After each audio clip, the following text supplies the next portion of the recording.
అనుకుంటాం కానీ ఎంత సేఫ్గా విమానం ఎక్కినా ఒక్కోసారి కొంప కొల్లేరవుతుంది.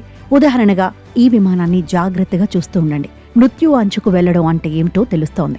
అమెరికాలో ఓ విమానంలో ప్రయాణించిన వారికి ఊహించని అనుభవం ఎదురైంది. వారు ప్రయాణిస్తున్న అమెరికన్ ఎయిర్లైన్స్ విమానం కేవలం 3 నిమిషాల వ్యవధిలో ఏకంగా 1000 అడుగులు కిందికి దిగడం కలవరం రేపింది.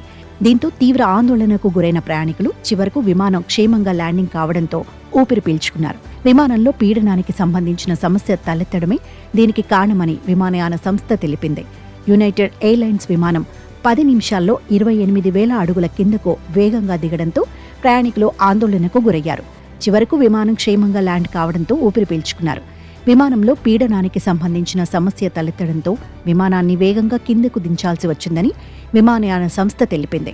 యునైటెడ్ ఎయిర్లైన్స్ కు చెందిన విమాన ప్రయాణికులకు ఈ అనుభవం ఎదురైంది. నెవార్క్ నుంచి రోమ్కి ఈ విమానం బయలుదేరింది.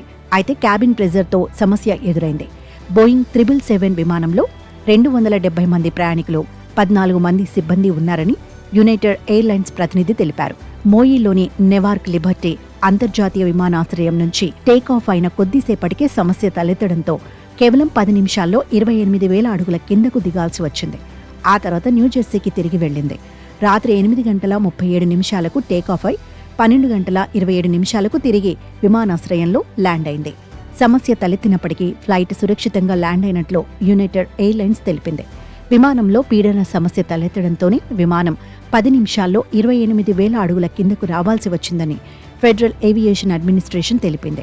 ప్రయాణికులకు మరో విమానంలో వారి గమ్యస్థానానికి పంపించినట్లు యునైటెడ్ ఎయిర్లైన్స్ తెలిపింది.